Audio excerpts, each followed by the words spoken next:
U.S. Pharma. The first group of white South Africans arrived in the U.S. seeking refugee status. Dozens of white South Africans touched down at Dulles Airport outside Washington, granted refugee status. The administration says the 59 Afrikaners are fleeing government-sponsored race-based discrimination. On the same day the Afrikaners landed in the U.S., the Trump administration announced it's ending protected status for thousands of Afghans, some of whom fought alongside U.S. forces during the war. The administration says conditions have improved in Afghanistan to the point where the refugees no longer need protected status. ABC's Andrew Dimbert. In Paris today, Kim Kardashian taking the stand in the 2016 robbery trial. Kardashian telling jurors she thought she was going to die when masked men broke into her hotel room in 2016 during Paris Fashion Week, holding her at gunpoint. ABC's Maggie Rulli has details. There also is quite a bit of evidence against these suspects as well. We understand that they first actually found the main suspect by finding DNA that was left on one of the plastic tags that was used to tie up Kim Kardashian. So there is hard evidence in this case. So Kim's testimony is just one portion of everything they have against them. We know that today was the first and only time that Kim is going to be testifying. But in general, this case could take up to a month before it's closed. Doctors have found a small nodule in the prostate of former President Biden. A spokesperson says it was discovered during a routine physical. Michelle Franzen, ABC News. Surprise! Your expenses this month were way higher than you expected. Also, you forgot to renew your website domain, and now you're in a bidding war. You should see the look on your face. At Progressive, we know small business owners don't usually like surprises because they cost you money. But a good surprise that could save you money? Getting a commercial auto quote from Progressive. Plus, the fridge died in the break room, and now everything smells weird. All right. Surprise yourself. See if you can save in as little as 7 minutes at ProgressiveCommercial.com. Progressive Casualty Insurance Company and Affiliates. News Talk 610 AM and 102.1 FM. KVNU. 4:05 now on this stormy Tuesday afternoon, and with your KVNU News headlines, I'm Will Feelwhite. The U.S. Forest Service reminding motorists to be alert if they are traveling through Logan Canyon and be aware of traffic delays. Now, the Utah Department of Transportation is installing a fiber optic cable alongside the highway, and UDOT expects that will produce some short-term 20-minute delays along with one-way traffic, temporary signals, and even some uneven road surfaces in different parts of the 41-mile scenic byway. Now, motorists should expect some orange construction barrels, heavy equipment, support vehicles, and crew members alongside the road. The project, which began earlier this month, is expected to continue for about a year and a half. Now, cable installation is being installed to improve broadband access to Logan Canyon, along with more reliable community connections in Logan City, Garden City, and Beaver Mountain Ski Resort. Now, work will primarily be done Monday through Friday, but there will occasionally be some weekend work. The project is expected to be done in the spring of 2026. Now, the Forest Service says they're also in the process of doing some road construction in Blacksmith Fork Canyon, Highway 101, as a power line is being buried alongside the highway up to Hardware Ranch. And a semi-truck hauling over 35,000 pounds of frozen meat rolled in northern Utah. Now, two semi-trucks were traveling southbound along I-15 near Willard when one of the semis, which was in the right lane, drifted over, made contact with the trailer of the flatbed semi in the center lane. Now, the semi must have jerked back to the right and ended up rolling onto the right shoulder, according to the Highway Patrol. The semi was carrying about 35,000 pounds of frozen meat. The semi-diesel tank did get punctured, and the Utah Department of Health and Human Services was called to the scene to clean up the mess. Some minor injuries were also reported.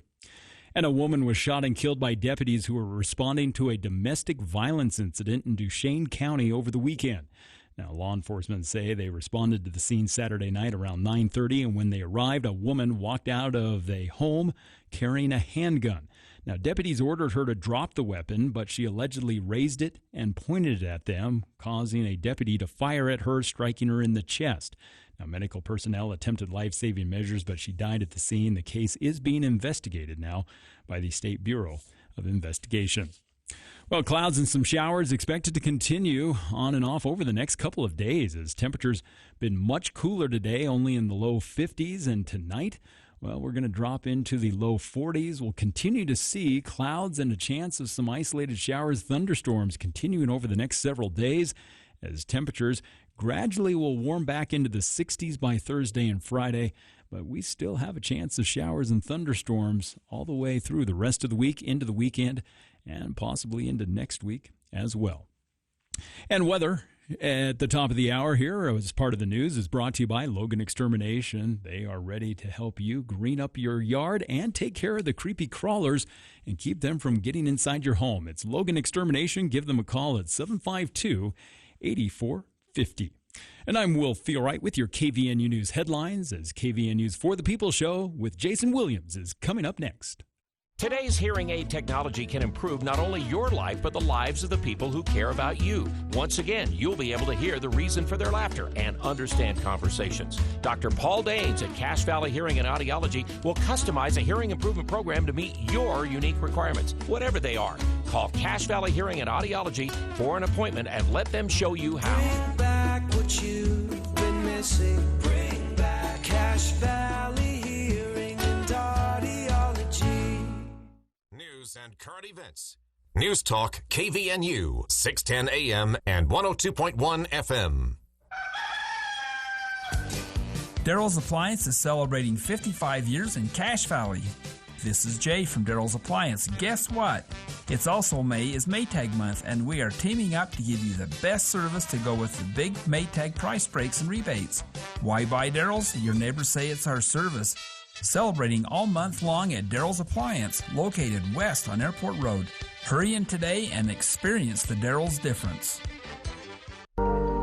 Even if a family member has or had dementia, it doesn't mean you will. Dementia affects the brain and your ability to perform daily activities. Lifelong learning will keep your brain healthy and can reduce your risk of dementia. Engage your brain through hobbies and learning new things. For more brain health tips, visit dementia.utah.gov. This message is brought to you by the Utah Alzheimer's Association and Alzheimer's Disease and Related Dementias Coordinating Council.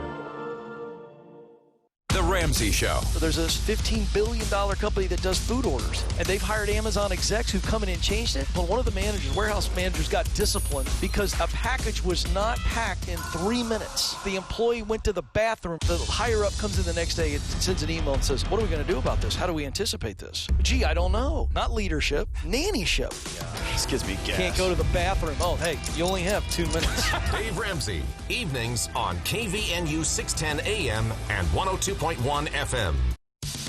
KVNU's For the People with Jason Williams and Bill Walter. And it is Utah known as the fraud capital of the world. Not because we have more people committing fraud, but because we have so many people falling for it. Going beneath the headlines and connecting you to the newsmakers. The radio is a great way to get the word out to a lot of people in an emergency. So we thank you for your help and being a partner with us. For the People on News Talk KVNU 610 AM, 102.1 FM, online at 610kvnu.com and on the KVNU mobile app.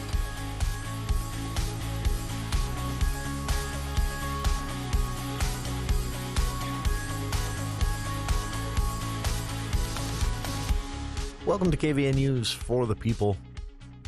It is Tuesday, May 13th. I'm Jason Williams. 48 degrees, 4:11 in the afternoon. That's about, that's almost exactly 30 degrees cooler than it was this time yesterday. Just wild weather we're having here every spring in Utah. It's a little eclectic, right? But this is extraordinary. Yeah, 30-degree shift in afternoon temperatures in a 24-hour period. And cooler again tomorrow, and then we start to creep back up. And seasonably, other than yesterday, it's seasonable temperatures. That's a good sign for snowpack and more. But if you haven't got all of your deck furniture out yet, I think it's fair to say go ahead and do that. Most people I know have their gardens planted, and even tomatoes out and things like that. I know Mark Anderson does, but it is it's possible we get a freeze.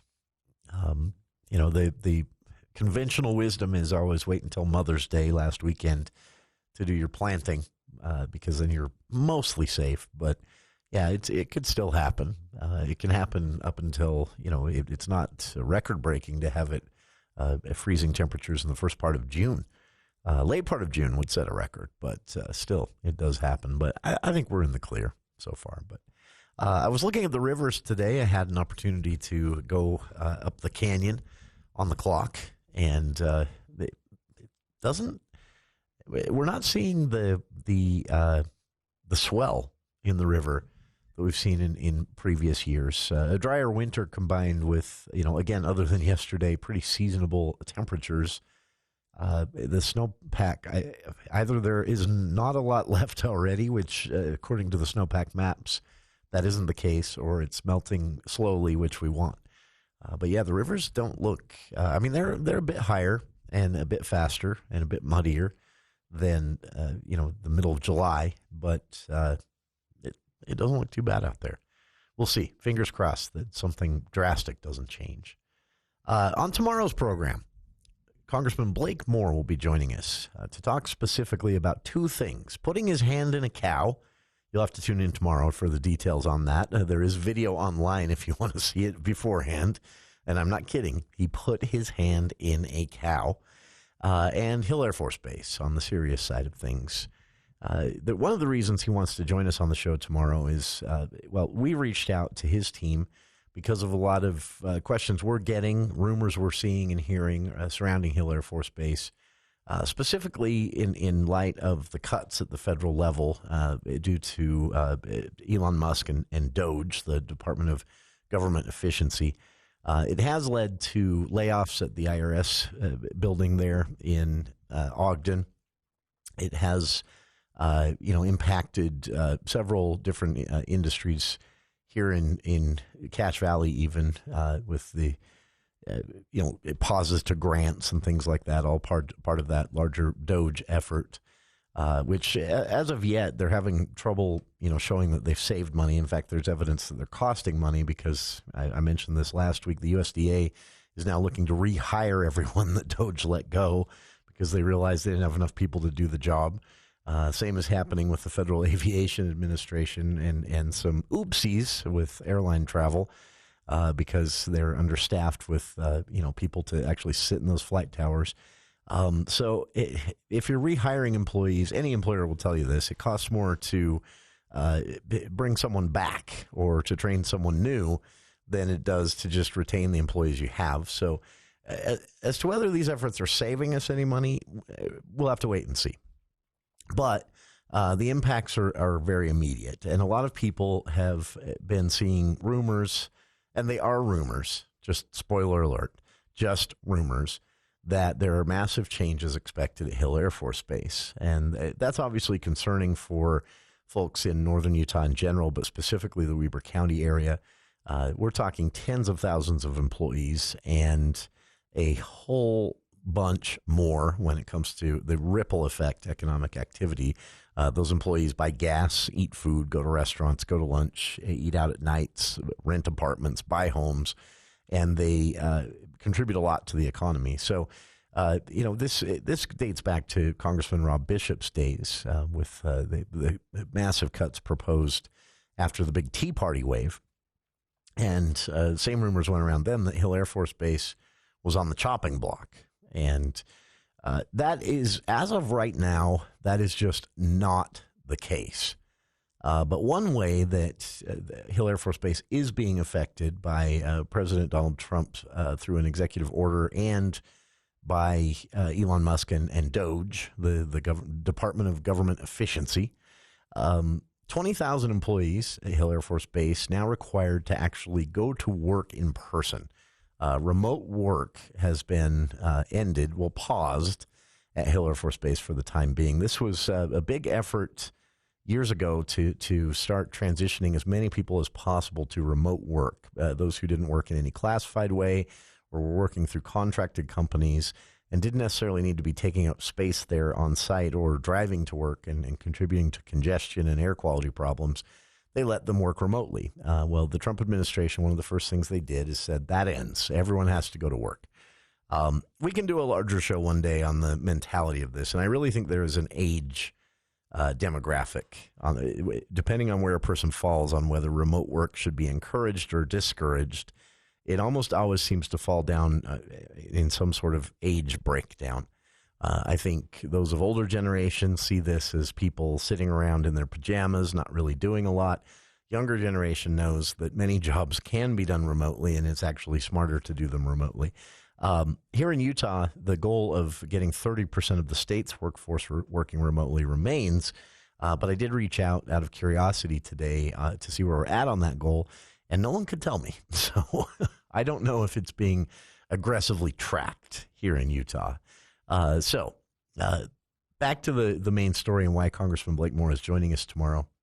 Some of the rumors going around, again, it pertain to potential cuts or decrease of workforce size, either through independent contracting, which is a large part of the employment that happens through Hill Air Force Base, or through defense cuts in general that might lead to slimming or even eliminating certain bases around the country. Right now, there is nothing on the table along those lines regarding Hill Air Force Base. It hasn't been suggested. It hasn't been hinted at. I know things are a bit chaotic, and decisions at the federal level right now seem to be being made on a whim or just a tweet. But right now, there is no realistic talk about any changes to Hill Air Force Base outside of, again, all the 20,000 employees now having to drive to work and park on base. That was a big change, and they're still grappling with that, by the way. So Congressman Blake Moore will be joining us tomorrow to talk about the conversations he's been a part of in the inner workings of both the defense budgeting, planning ahead, Hill Air Force Base in general, and he says he can do a lot to settle everyone's nerves. So he'll be joining us, and he's going to talk about why he put his hand in a cow and what that was like to put his hand in a cow. The video is, again, online, and this happened at Utah State University, and someone sent it to me from USU. They said, "You'll never believe this. This is video of Congressman Blake Moore sticking his hand in a cow." And I watched, and indeed, that's what the video was. But there's a reason this happened, and Congressman Moore wants to talk about that as well. So that's tomorrow on the program. Confirmed that just a few minutes before the show started today. Here on the show today, we'll be speaking with Ted Chalfant, who is the director and founder of the Little Lambs Foundation. They had a very good year in the sense that finally they got some recognition from the state legislature for the work they do at Little Lambs Foundation here in Cache Valley, and they've now branched this out into statewide work. And that it also meant the legislature actually appropriated some money to help them kind of boost their services. We'll talk about what that means and how this all came to be when Ted joins us at the top of hour 2. A sneak preview of Sutherland Institute's latest episode of Defending Ideas coming up later on in the show. This week, Defending Ideas from the Sutherland Institute is focused kind of a similar thing that they've been touching on, but just in a different way. And this week, they're specifically focusing on AI and what it might mean for the future of the workplace. When we're talking about battling poverty, helping people dig themselves out of bad situations, the social safety net, all of these things that Sutherland has touched on in various ways over the last few weeks, they're bringing it all together into a bigger conversation with Brent Orrell, who is an American Enterprise Institute Senior Fellow, specializes in the labor market and the future of labor in the United States. And they're going to be talking about that broadly. What does the future of work look like in the United States? That's coming up, again, in a sneak preview for our listeners of this week's episode of Sutherland Institute's Defending Ideas. It's also Police Week. We'll talk about how it's being celebrated around the state this week, events you can be a part of, ways you can show appreciation for law enforcement, and more coming up right after this.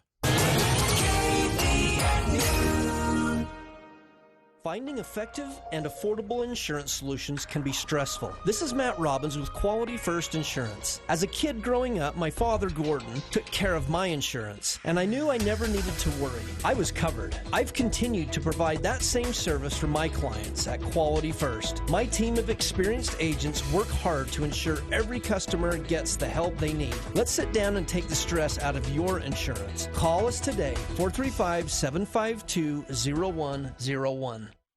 In our rural communities, EMS volunteers stand ready to help every day. Volunteers are ordinary people performing extraordinary acts. Many of these heroes lack access to essential health insurance for themselves and their families. It's time to give back. Utah has a new program that offers no-cost medical, dental, life, and long-term disability insurance to our rural EMS volunteers. Families may also be eligible for low-cost options. Become a licensed EMT, AEMT, or paramedic, and you and your family may be eligible. Visit utahcounties.org to learn more. That's utahcounties.org. Hi, it's Olivia Munn with my shelter pets, Frankie and Chance, reminding you that when you adopt a shelter pet, you discover all the things that make them unique. Adopt pure love at theshelterpetproject.org. Brought to you by the Ad Council, the Humane Society of the United States, and Maddie's Fund. Got a fundraiser, charity drive, or nonprofit event coming up? Let us help spread the word. Send the details to calendar@cvradio.com and we'll share it with our community. From bake sales to benefit concerts to community celebrations, Cache Valley Media Group is here to amplify your efforts. We're proud to support the people and causes that make our community stronger. Email calendar@cvradio.com today and let's build a better, more connected community, one event at a time.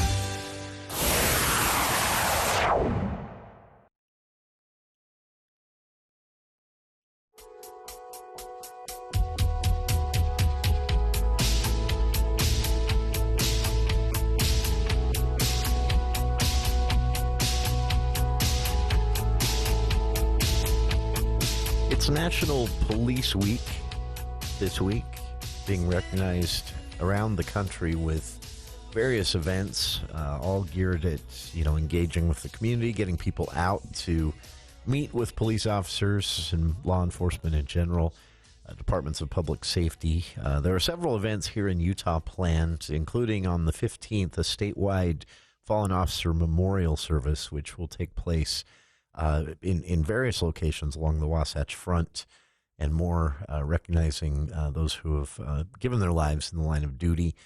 The Utah Highway Patrol and Department of Public Safety this morning posted on their Instagram account, which is Utah Highway Patrol. You can also find it at Utah DPS for Department of Public Safety on Instagram. They posted a photo slideshow of officers who have fallen in the line of duty. And this message coinciding with the slideshow, they write, "These troopers stood for more than just a badge and a uniform. They stood for integrity, courage, and a willingness to protect others no matter the cost. While they may no longer stand beside us, their memory remains in every mile we drive, every call we answer, and every act of service we perform."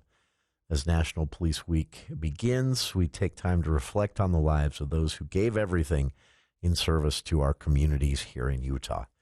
And this photo slideshow, again, just highlights, it's a complete list of officers dating back several years who have given their lives on the job, including Trooper Alec Ellsworth, probably a name that many of you might remember, who was killed in November of 2016. Trooper Aaron Beasley, also a name that made the rounds, but some you've never heard of probably.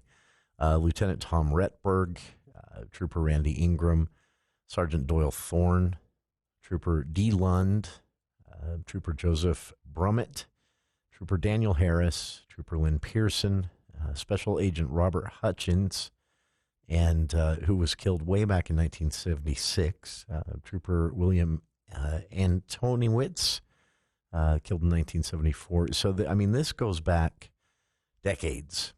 They even have Utah Highway Patrol Trooper George Reese, who was killed in July of 1960 on the job. and Trooper Armand Monty Luke, killed December of 1959. And the oldest one they've posted on here is Patrolman, Utah Highway Patrolman George Ed Van Wagenen, who was killed in 1931. So going back decades on this, you can see the slideshow. There's a little story about each officer and how they were killed in the line of duty as well. And that is to recognize National Police Week. If you'd like to be a part of events around Utah, check with your local police department's Facebook page. It seems to be where most of them are posting the events that I found. But you can also visit the national website for Police Week, which is policeweek.org. And they've got links to all kinds of things going on around the country, but you can actually select on the map your state, and it'll show you a list of events, most along the Wasatch Front here, that you can be a part of. But you can also, one of the things they're doing this year to raise money is you can join the Honor Guard, and you do that by purchasing an Honor Guard tribute coin. They're $15 a piece, plus shipping, and if you and then you can pick it up at Police Week events. You can choose that to avoid shipping. But if you want to have it shipped to you, they're $15. You can get the official 2025 Police Week coin, or you can get the traditional, not specific to Police Week, Honor Guard tribute coin. It simply says, "Never Forgotten, Honor the Fallen," and on the back, Police Week. And this is a big event in Washington, D.C. that will be happening on the 15th. There will be a live stream of that event and more. You can also purchase the official 2025 Roll Call of Heroes shirt and the commemorative challenge coin. The Roll Call of Heroes shirt, by the way, is every officer killed in the line of duty in 2025. Their names listed on the back of the T-shirt, and those shirts are $25. All of the money goes to the National Police Week nonprofit, which they use to support the families of officers who are killed in the line of duty. And you can see, again, a full list of their events happening all throughout this week. I want to point this out as well. There is also a National Canine Memorial Service. This will be happening tomorrow in Washington, D.C., and will be held at the National Law Enforcement Officers Memorial on the D.C. Mall there. But the National Police Week Canine Memorial Service, they'll lay a wreath in a ceremony to honor the members of the canine police officers who were killed in line of duty this year. And that ceremony also will be live streaming at 11 p.m. our time, 1 p.m. D.C. time, from the National Law Enforcement Officers Memorial in Washington, D.C. And again, you can find the live streams, how to participate in local events, how to show appreciation for law enforcement, even if you can't attend an event in person. All of that at policeweek.org, and I've linked to that on our Facebook page. Stick around. More of For the People right after this look at the news with KVNU's Will Feel Right.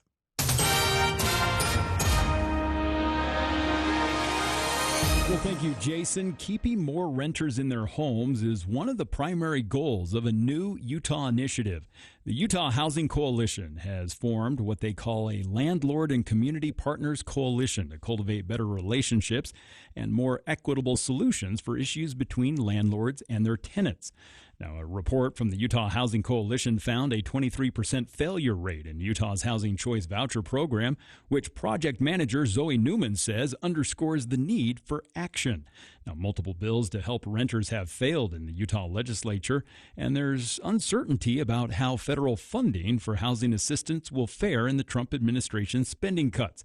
Now, Newman says that they're aiming to try to fill what gaps they can. We hope that by developing this system, connecting people to services that already exist in their communities, that we could start working towards a place where potentially we have our own lease that people can kind of hop onto. Because as we all know, in Utah, the lease is law. Now, data shows that housing affordability and availability are top issues for citizens in the state. Newman is hopeful the new coalition will be able to bring stakeholders to the table, leading to improved communication, trust building, and addressing what she describes as systemic housing barriers. Our case managers are swamped. They have 20 plus people that they're trying to manage. So once they get someone placed in housing, just with funding and the need for these services, and then you're on to the next person. So that continuous case management, we don't necessarily have support systems help with that. Now, the Utah Housing Coalition will measure the initiative's success by monitoring increased collaboration between landlords, tenants, and community-based organizations. They'll also look at whether the effort improves housing stability and can streamline pathways to mediation and other services. And a section of I-15 near the Weber County border yesterday was temporarily shut down after law enforcement initiated a felony stop on a vehicle that had evaded troopers through southeast Idaho and northern Utah. Now, according to the Utah Highway Patrol, yesterday about 10:45 in the morning, Box Elder Dispatch received information that Idaho police were pursuing a black Range Rover approaching the Utah state line. Now, Idaho police terminated their chase before the state line, and troopers and officers from the Tremonton Police Department began towards I-84, locating that vehicle just after 11 o'clock. Now, police attempted to pull the vehicle over, but it continued at a high rate of speed down I-84, then along I-15 through Tremonton, Brigham City, before Weber County law enforcement were able to initiate a spike strip, disabling the vehicle and performing a pit maneuver and taking the adult female driver and male passenger into custody. Both of them were booked into the Box Elder County Jail on pending charges. Well, scattered showers, thunderstorms expected to continue over the next several days as temperatures have been much cooler today, only in the low 50s. Tonight will drop into the low 40s. We continue to see these clouds with the chance of moisture through the next several days as daytime temperatures tomorrow expected to once again be only around the mid-50s. And it's Edson Builders, along with Innovative Home Finishes, that brings you our Weather on the Sixes. They've recently teamed up, and whether you're building on a budget or building your forever home, give them a call at 232-2680. And I'm Will Feelwright with your KVNU News headlines. I'll have another check of local news coming up at the top of the hour. ABC News, I'm Michelle Franzen. A hearing today in the first legal challenge to President Trump's 10% global tariffs. The argument played out over roughly 2 hours in a New York federal courtroom. The three-judge panel of the U.S. Court of International Trade heard an attorney for small businesses arguing that the president has overstepped, invoking emergency powers to impose his tariffs. A lawyer for the Justice Department countered by saying Congress gave presidents the power to declare emergencies, and the courts can't second-guess their decisions. ABC's Stephen Portnoy. President Trump in Saudi Arabia, the first stop in his Mideast trip this week. He's announced a $600 billion Saudi investment in U.S. ventures. The Transportation Department will meet with airlines tomorrow to discuss flight reductions for Newark Liberty International Airport after recent radar blackouts. Upgrades to the system also underway. In California, a two-day resentencing hearing underway for Eric and Lyle Menendez. The brothers are serving life for the murders of their parents in 1989. This is ABC News. Do you have a nasty weed problem? We have the right person for you. Sir, you work for Logan Extermination, don't you? Can you help these folks get rid of pesky dandelions? Of course I can help. I am the Terminator. I will terminate those little yellow devils in your yard. Call me at Logan Extermination, 752-8450. Terminate your weeds and green up your lawn for only $45, based on maximum 5,000 square feet. This is Tron Arnold of Edward Jones, bringing you the daily financial market report for May 13th, 2025. U.S. equity markets closed mostly higher following a lower than expected April inflation report, with the S&P 500 posting a 0.7% gain. Following today's move higher, the S&P 500 is roughly flat on a year-to-date basis and only 4% off the February 19th all-time high. From a leadership perspective, growth-oriented sectors of the S&P 500, such as technology and consumer discretionary, were among the top performers. Defensive sectors, such as consumer staples and healthcare, were among the laggards, with the latter weighed down by shares of the United Health Group, which announced its CEO will step down for personal reasons. Overseas, Asian markets finished mostly higher, while European markets traded higher as well, following a better-than-expected economic sentiment reading out of Germany. Bond yields finished the day modestly higher, with the two-year Treasury yield rising just above the 4% mark, while the 10-year Treasury yield climbed to 4.48%. With the markets higher today, the Dow closed down 270 points at 42,140. The Nasdaq was up 302 points at 19,010, and the S&P was up 42 points at 5,887. In stocks of local interest, Autoliv was up $1.10 at 102.11.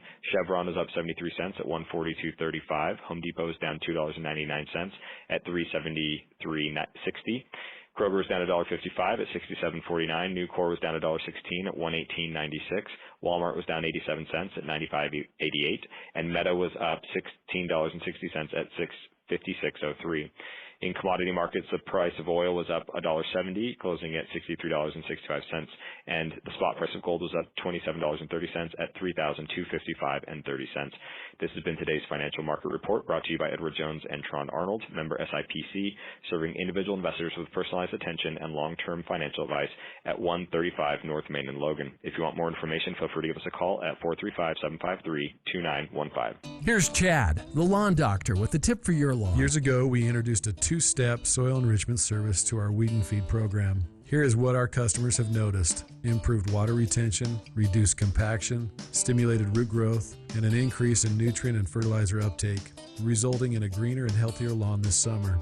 Add this popular two-step soil enrichment service to your lawn care program and get the second service half off. Fertilizer, weed, and pest control. Call the Lawn Doctor at 753-LAWN or go to LawnDoctorCashValley.com. Hi, this is Gordon Deal. Wednesday on This Morning, America's First News. President Trump is peddling economics and diplomacy as he seeks new business with Saudi Arabia, Qatar, and the United Arab Emirates. Also, the ancient equipment used for air traffic control at Newark Airport needs immediate attention, but the fixes also need money. And the so-called illegal running shoes causing issues at races.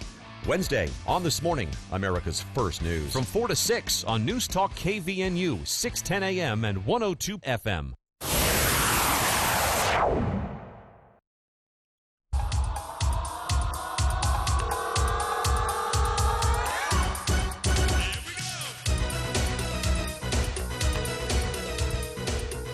Welcome back to KVNU's For the People.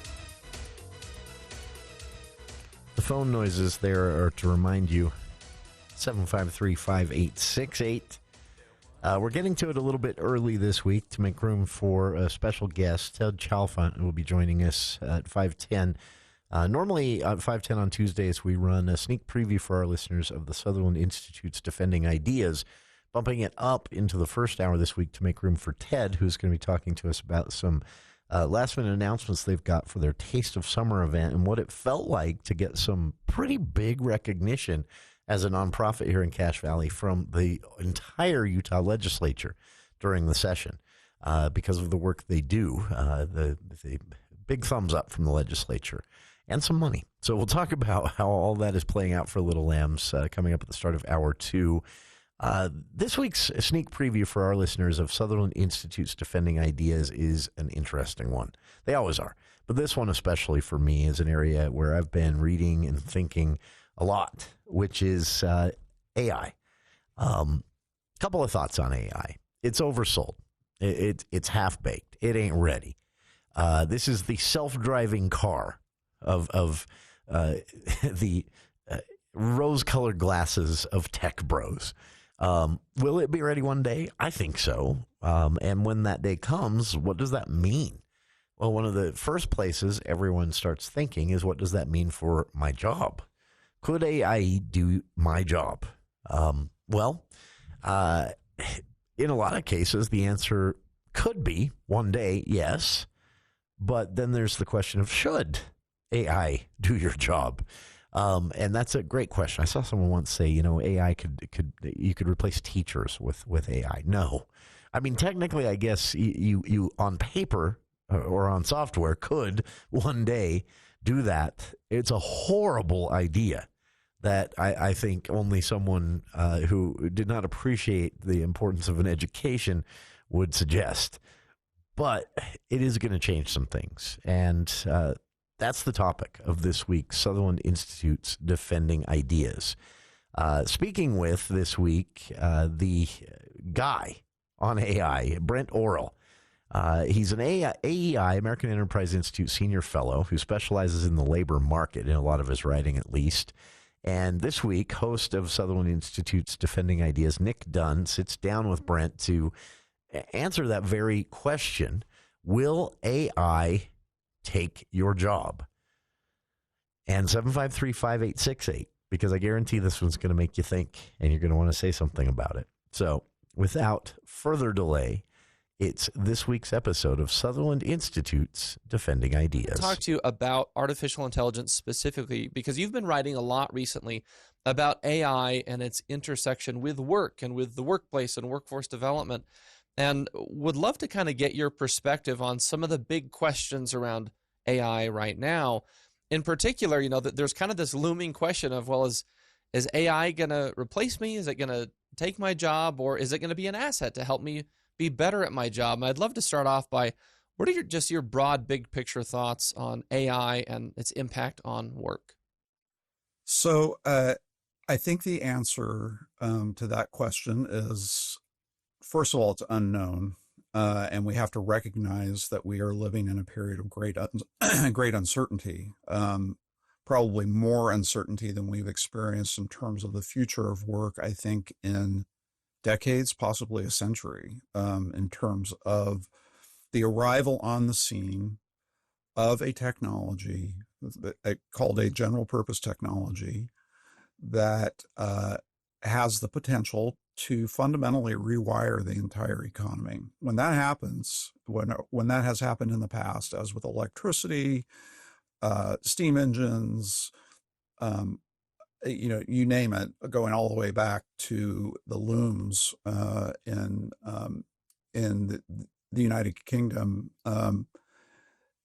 When that happens, there is disruption. It's going to, I believe this technology is, in the long run, going to be an enormous benefit to us. I think in the short and medium run, there's going to be a significant amount of turbulence, and we need to really think hard and be prepared to act to help workers make this transition to an AI-infused economy.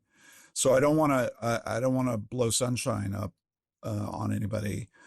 I do think that there are going to be disruptions, but whatever those disruptions are, they're not nearly as consequential as what would happen if we tried to stop the deployment of AI in an attempt to sort of build a wall around our existing economy. That's the only way, that you could potentially try to stop this, and we would be, shooting ourselves in the foot by taking that kind of a strategy. So, yes, there's going to be pain. We need good policy responses to those challenges, and but that ultimately, for our children and their children and generations yet unimagined, I think that AI is going to be a huge benefit. Brent, I like the kind of the approach of you're clear-eyed about the fact that anytime there's disruption, there it obviously can be disruptive in some sectors of the economy, maybe in some of its impacts, but the long view is that this is going to be a net positive. And the analogy that I think of a lot, just because also kind of happening in my lifetime, is what I sense, and would love your thoughts on this, but what I sense is that where we are with AI today is kind of like where society was with respect to the internet in its early years. And even thinking of, I don't know, the early 90s maybe, of as things were developing and the internet was becoming more and more prevalent in the ensuing years throughout various aspects of life, to where now basically every or almost every area of commerce, of the economy, of just daily life involves internet-connected devices, and of course now smartphones and tablets and all this kind of stuff. So it kind of seems like when we look back now at the early advent of that technology, that there was a lot of uncertainty and disruption. And then fast forward to today, and yes, there are some negative impacts we talk a lot about in terms of, online content and social media, especially impact on kids. But there's also tremendous benefit to the economy and to modern life because of these devices we have in our pockets that can do tremendous things. So is that a fair analogy? Is it kind of like, yes, there's uncertainty, but the future is actually really exciting if we approach it the right way. Yeah, it's interesting. If you go back and listen to some of the commentary that was made during the transition to the internet, when it was just like this kind of thing that was still not really present in everybody's life. I mean, I remember it clearly as we didn't have it at work, and then all of a sudden we did have it, and it completely transformed the way that we did our work because of the opportunity that it presents for instantaneous communication. That was a huge shift. And when you listen to people talk about it from that period, there's a lot of, human beings have this built-in negativity bias. We're much more afraid of what we might lose than we are hopeful about what we might gain. And that self-protective response to technological change is something that just colors our attitudes toward all types of new technology. I mean, they said it about television, they said it about the radio, they said it, the telegraph actually was quite controversial when it first made itself felt in American life. So it's not unusual that we would see this kind of response, and it is quite similar to what we saw around the emergence of the internet. I will say AI is much bigger than the internet, because it's not just speeding up communication and connecting people.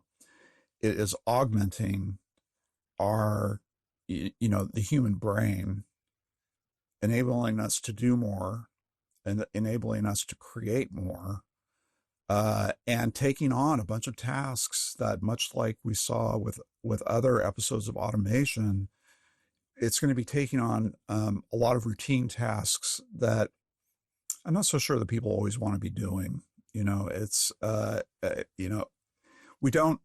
We have a nostalgia in this country about manufacturing jobs, which I think is very misplaced, because manufacturing jobs were so difficult and wearing on people.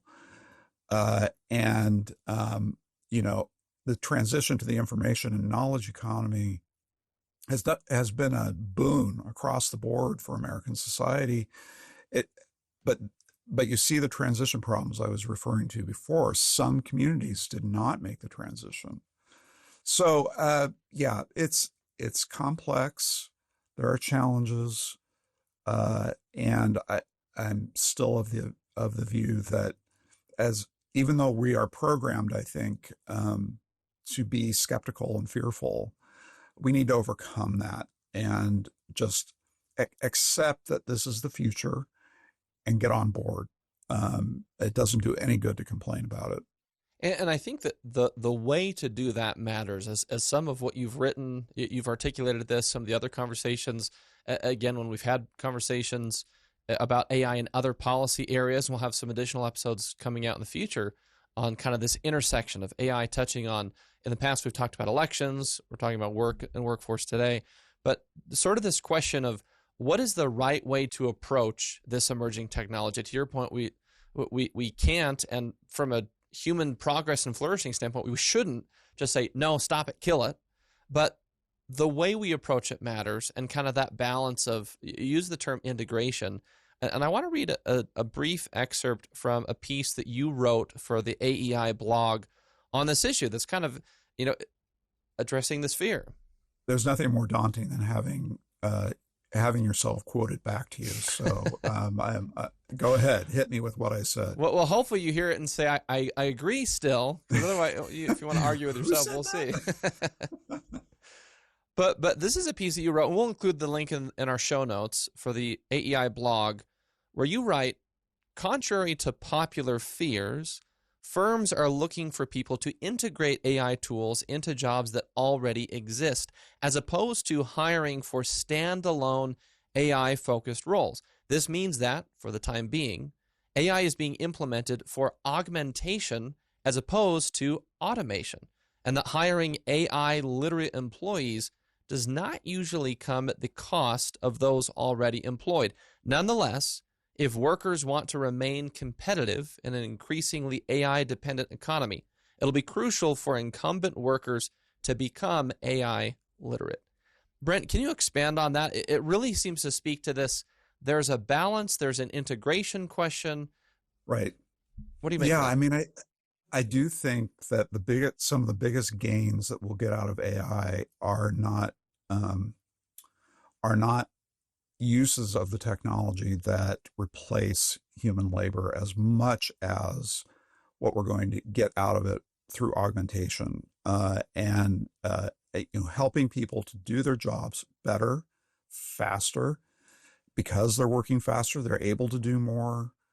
That's real productivity improvement, and we can't get improvement in our incomes and wages and wealth unless we can figure out a way to boost what has been a pretty stagnant productivity rate. So that's why we really need to do it. That was, again, Brent Orrell, who is AEI Senior Fellow, and speaking this week with Sutherland Institute's Nick Dunn on Sutherland Institute's Defending Ideas. 753-5868 if you'd like to weigh in. Will AI take your job? Brent says it's probably going to be a lot like the fears of robotic arms on car assembly lines. So robots replacing us all, and then it turns out they actually created more jobs for humans while making the assembly lines faster. I think he's going to be right on that one. But Forbes, to add to this, on the other side, Forbes reached out to some labor market experts in a recent article and came up with 10 jobs they think AI might replace. We'll get to that right after this. News Talk 610 AM, 102.1 FM, KVNU. Hey, Dad, your prescription will be ready in just a minute. Hey, Dad, your laundry will be ready in just a minute. Dad, your lunch will be ready in just a minute. Hey, honey, why don't you take a minute? When you help care for a loved one, you give them as much time as you can, making sure they're safe and comfortable. But it's just as important that you take some time for yourself. At AARP, we can help with information and useful tips on how you can maintain a healthy life balance, care for your own physical and mental well-being, and manage the challenges of caring for a loved one. Because the better care you take of yourself, the better care you can provide for your loved one. Thanks, Dad. Thank you. You're there for them. We're here for you. Find free care guides to support you and your loved one at aarp.org/caregiving. That's aarp.org/caregiving. A public service announcement brought to you by AARP and the Ad Council. Wednesday edition Clay Travis Buck Sexton Show will break down the absolute latest on Trump's big Mid-East peace tour. We hope it's going to continue to be incredibly successful. We'll also dive into the ongoing tariff battles and the impact in the stock market. Plus, we'll be joined by HUD Secretary, the latest cabinet member, to swing by and hang out with us here on Clay and Buck. Thank you, guys. Look forward to hanging with you guys then. 10 to 1 on News Talk KVNU, 102 FM and 610 AM.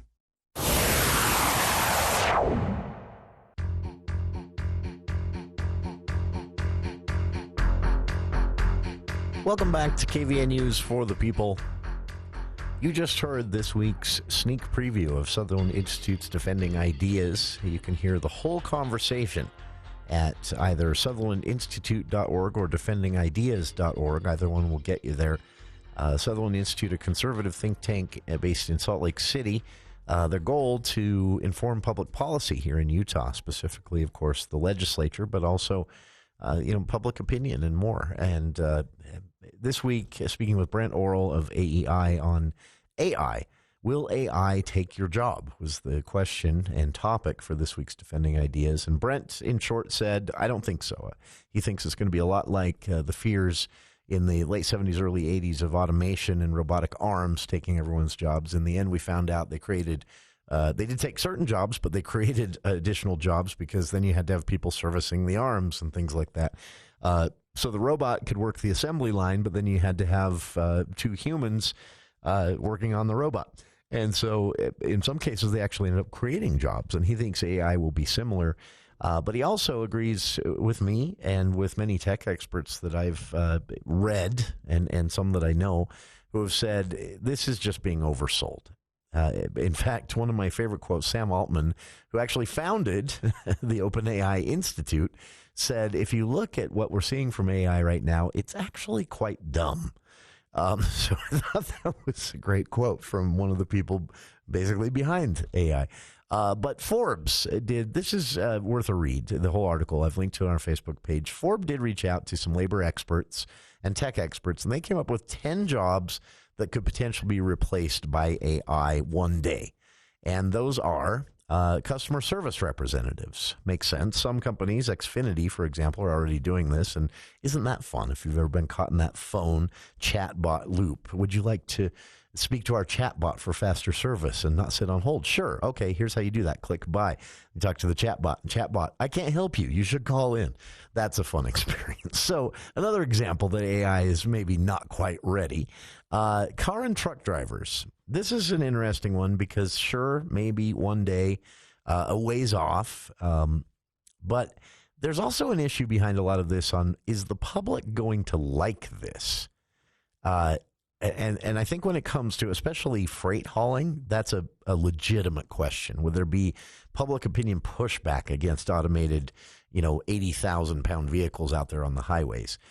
Computer programming, sure. Why can't the program itself, right? Research analyst, paralegal, warehouse workers. That's one I hadn't thought of, but it makes sense. This could be automated with robotic lifts and arms controlled by software, AI. Financial trading. Ooh, is that going to go over poorly?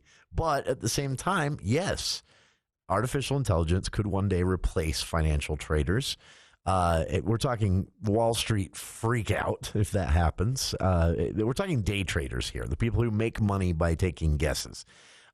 Travel advisors, content writers, specifically, those national park pamphlets, for example, that could be written by AI. We're not talking novels. Well, someone's going to try, but that's not going to go over well.